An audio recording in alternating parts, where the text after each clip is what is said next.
On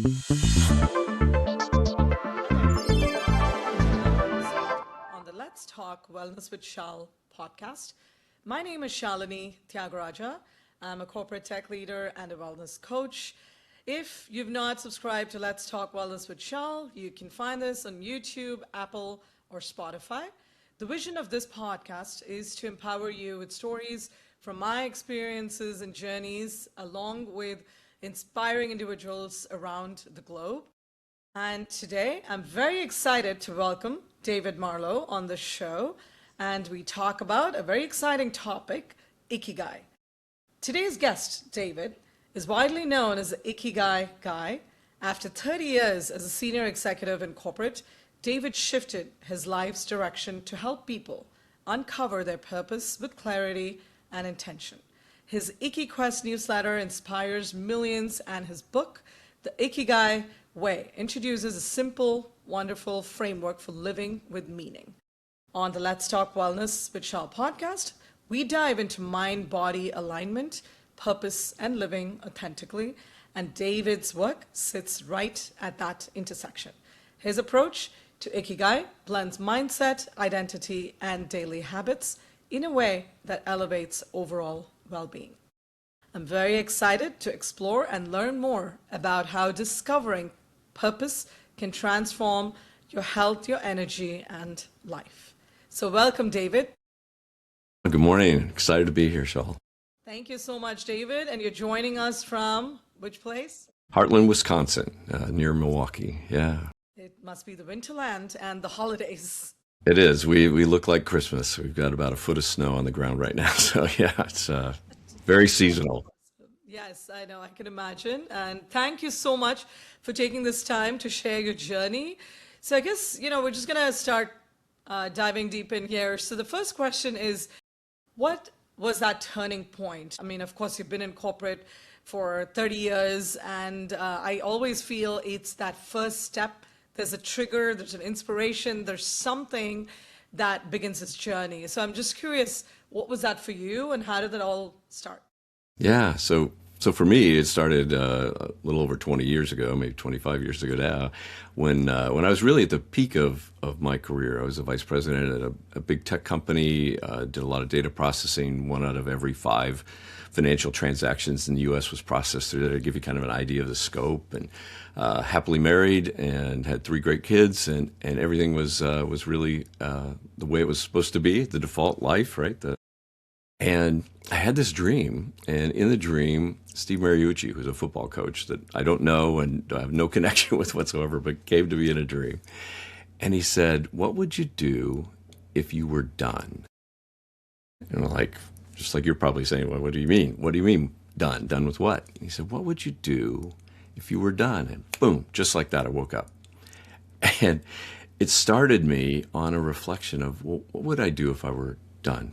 What should I be doing? And in a 20-year journey of self-reflection and examination and trying and experimenting, and all of that brought up to a few years ago an elevator ride that I'll share with you. And I got into the elevator, and a friend of mine who was also executive vice president at the company, I could see that he was on the elevator. I could see that he was kind of down. And I said, "Hey, how's it going?" He said, "Dave, I don't even know who I am right now."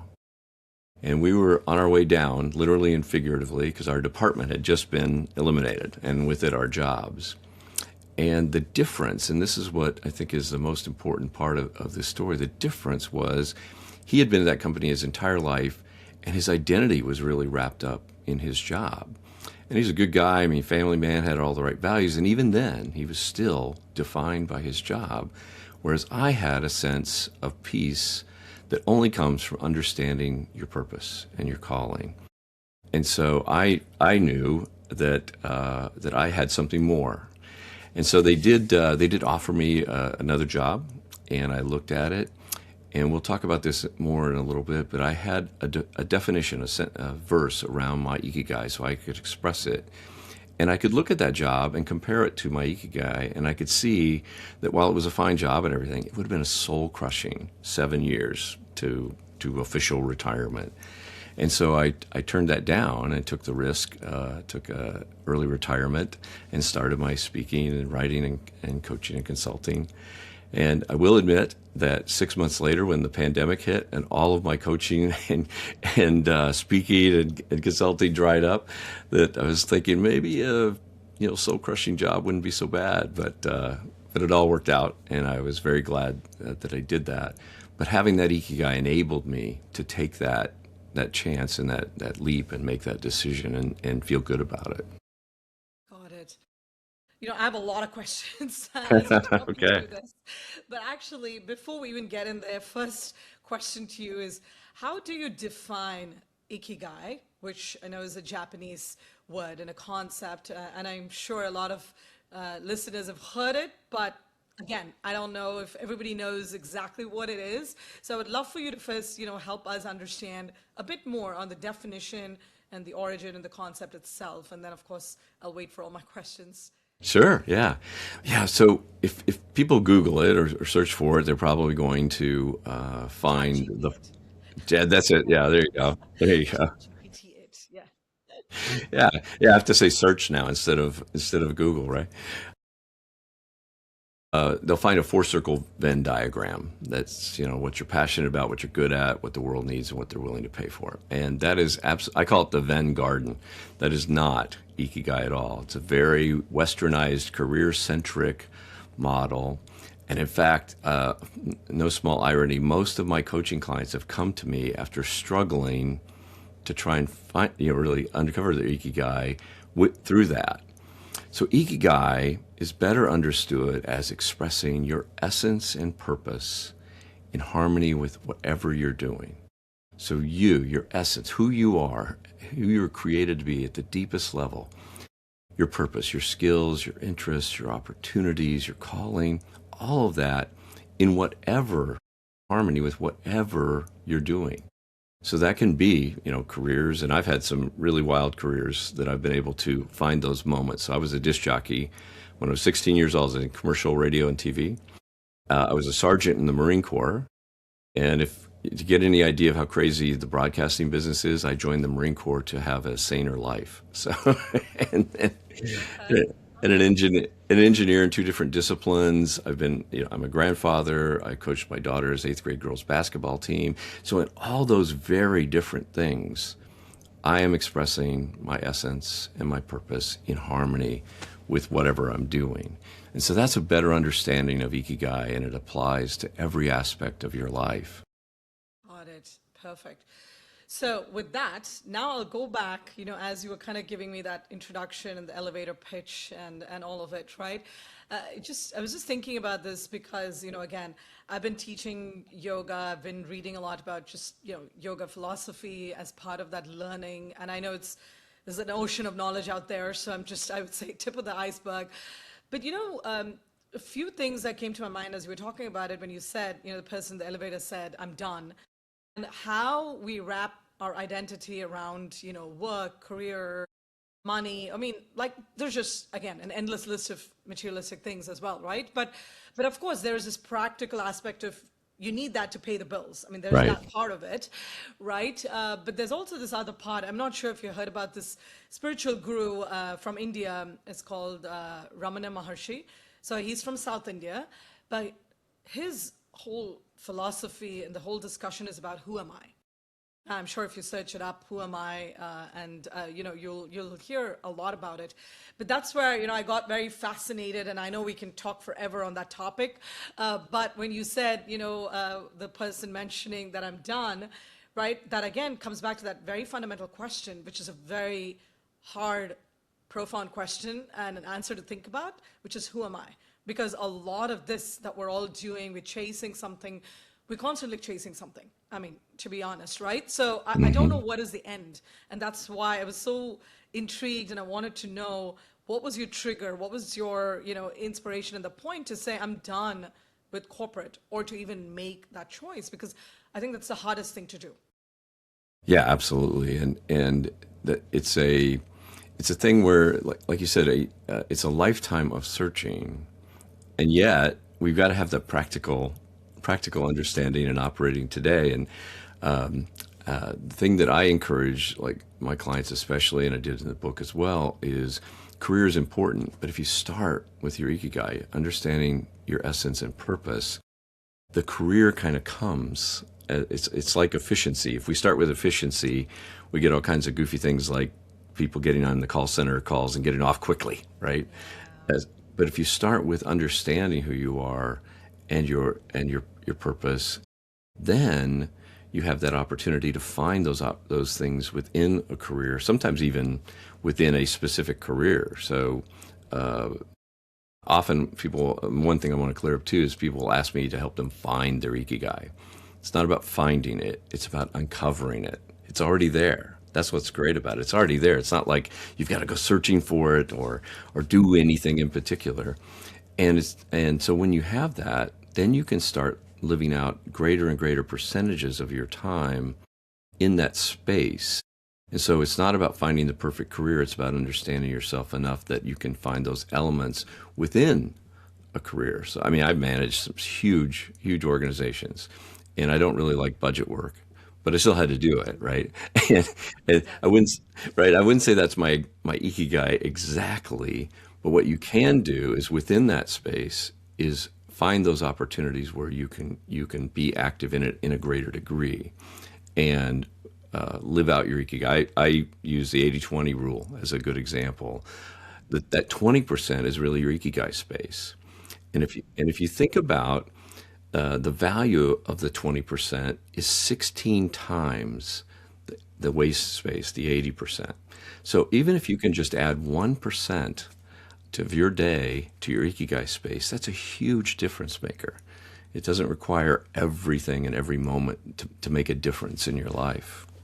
Exactly. No, that's great because, again, I think I go back to that, elevator talk that you talked about, right? Because I feel like another, question I heard in one of, manager trainings at work was, what is the legacy you want to leave behind? So I think it's very similar as you were talking about, kind of your elevator experience.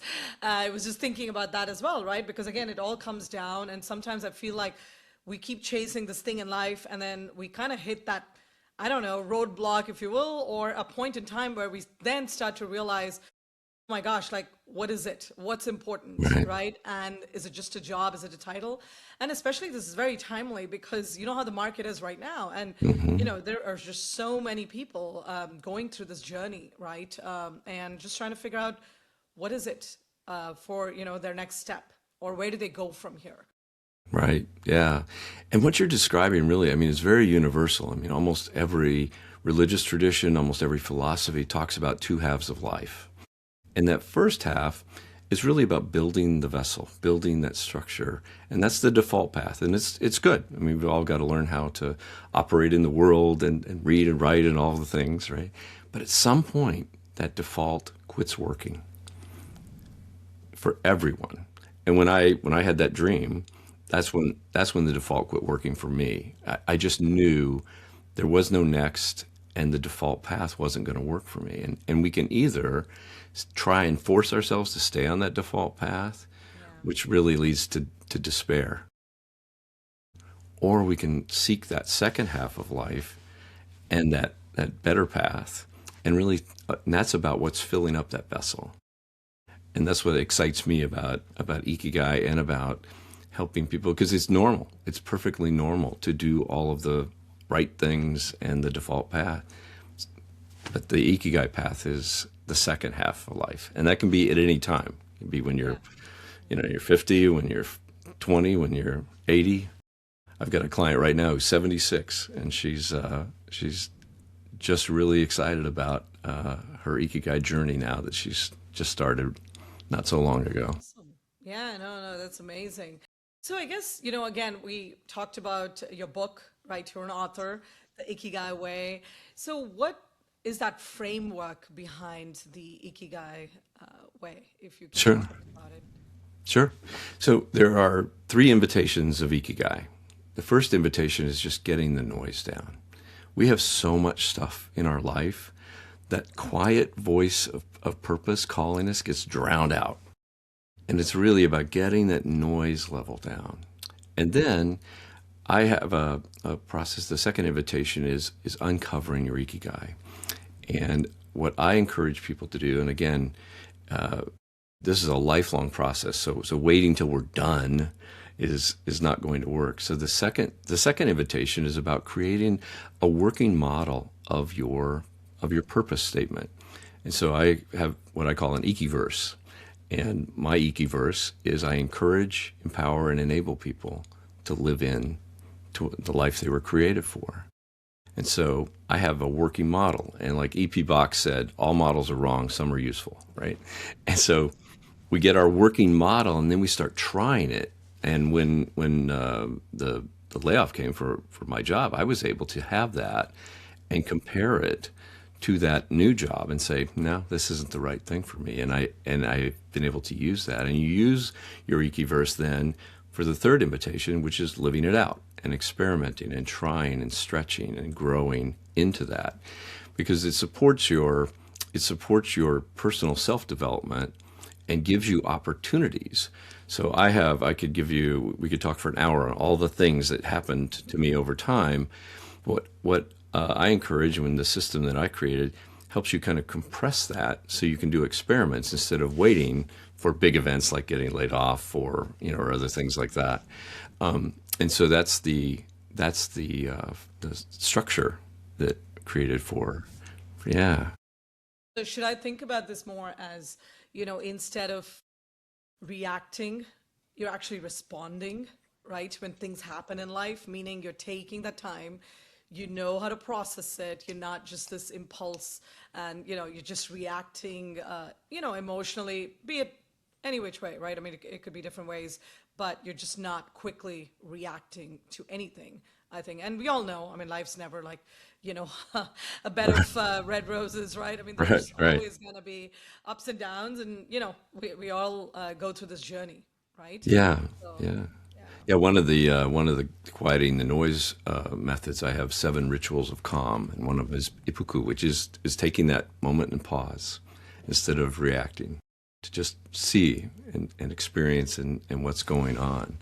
And those are important practices. And once you get that noise down, then you can start to see and experiment and try things. Yeah. Yeah. Awesome. All right. So, then my next question is, you emphasize harmonizing who you are, what you do. So how can people translate self-discovery into real practical choices in their career and business of everyday lives? Yeah. So I'll take a quick step back from the elevator, and when I was 55, when I turned 55, I was working at a large and very storied company and leading a lean transformation and innovation program there, and first of its kind in the life insurance industry, and had achieved all kinds of great results, and had done we had a company-wide ceremony, and the CEO shook my hand and congratulated me in front of the entire company. And about a month after that, I got my review and was like, keep up the good work.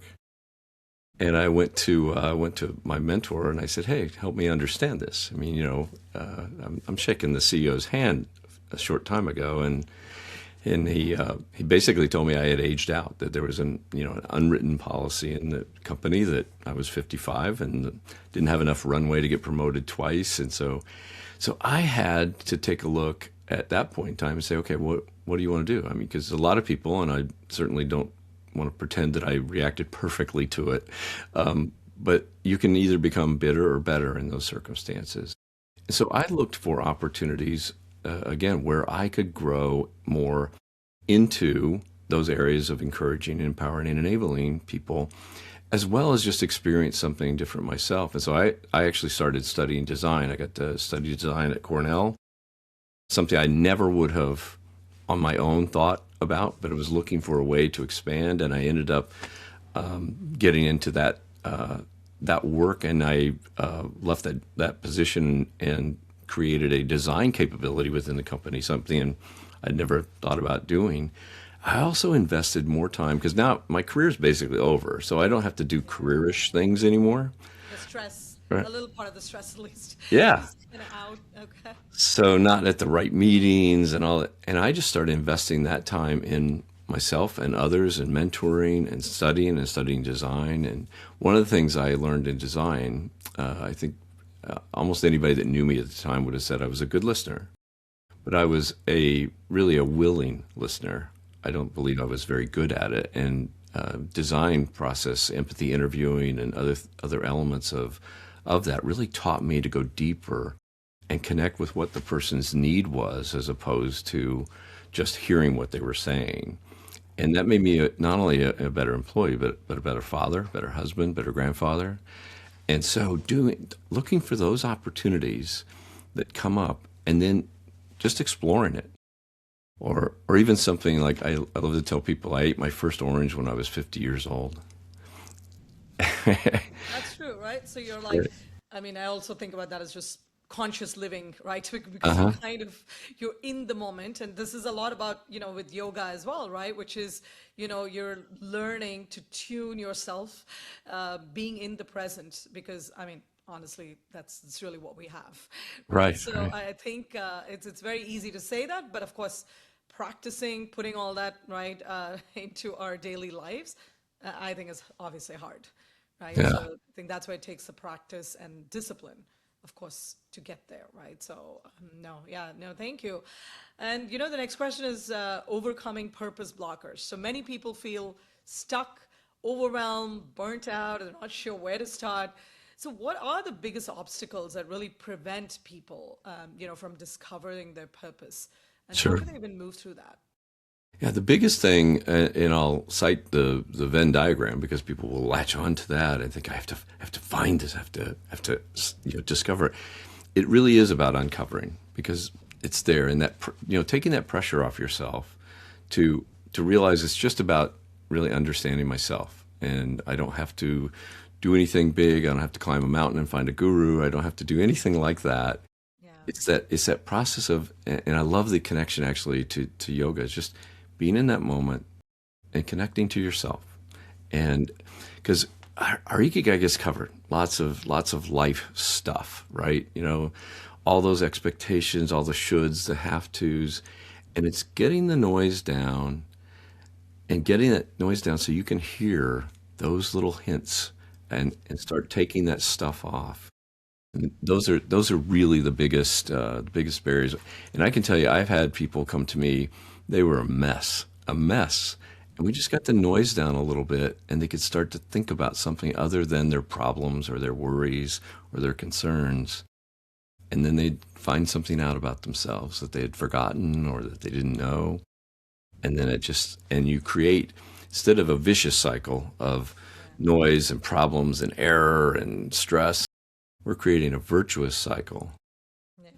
of peace and understanding and quiet and better. That's what this is the Uzumaki swirl on my cup here, and it's that process of going deeper and refining, ever tightening, ever understanding, and that's the key thing. And so getting that understanding that you're not finding anything, it's already there, and then the process of getting the noise down, beginning the uncovering process, experimenting, modeling it, and finding out about yourself.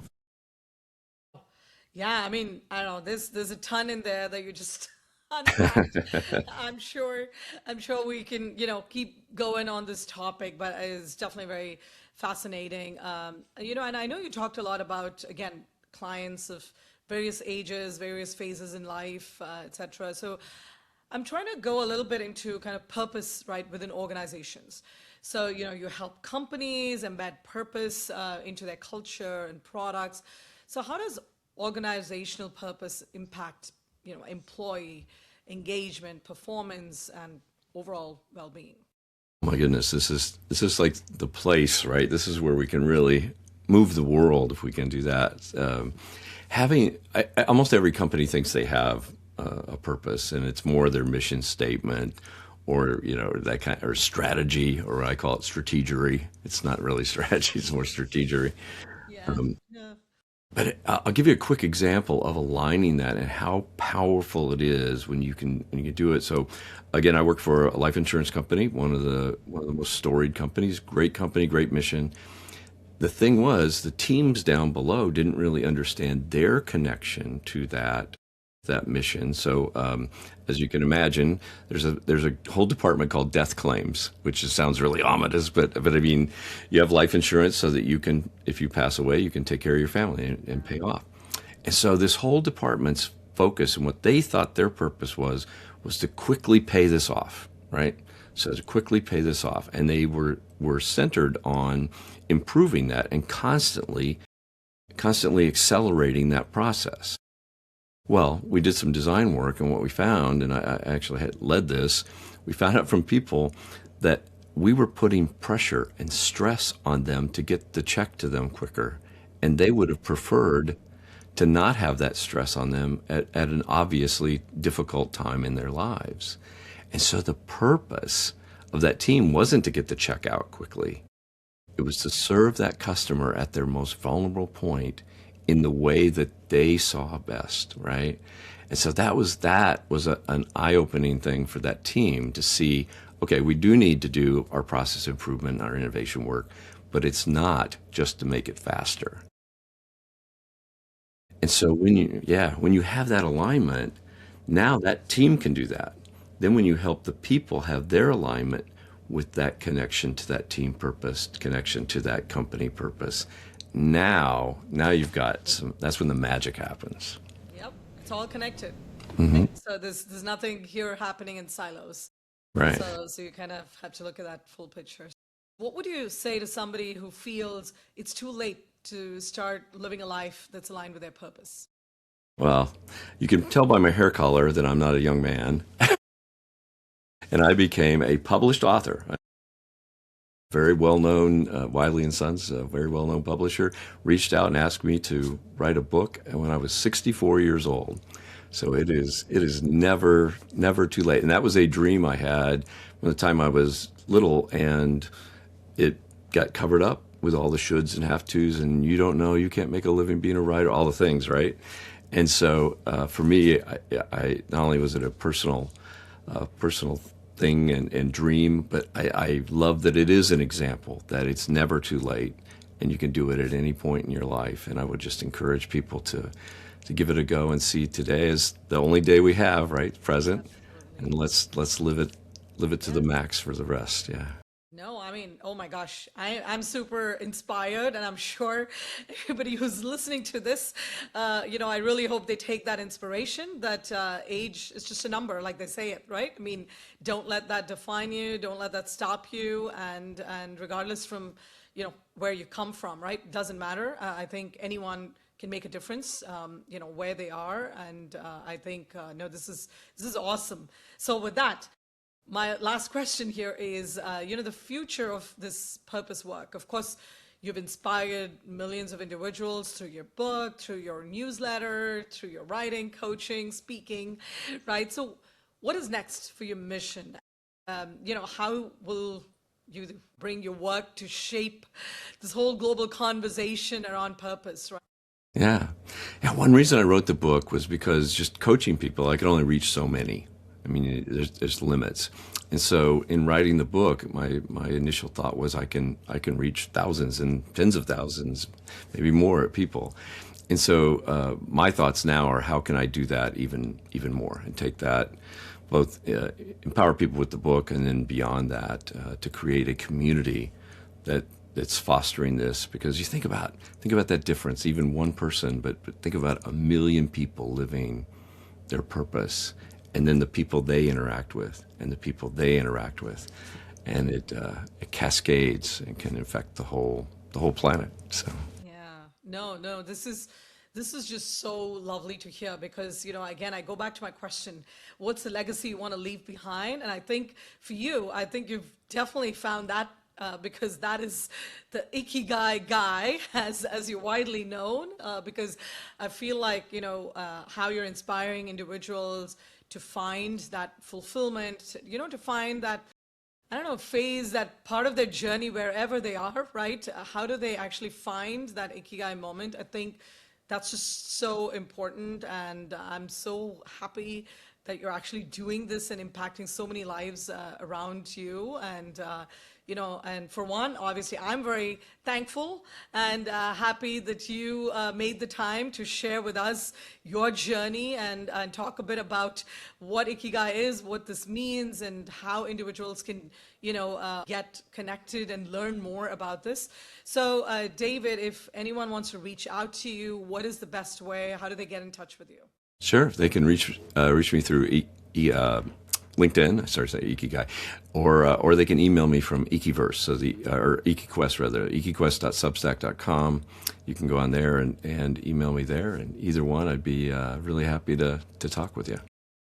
Awesome, great, and of course to the listeners, I will be sharing that detail as well when I post this.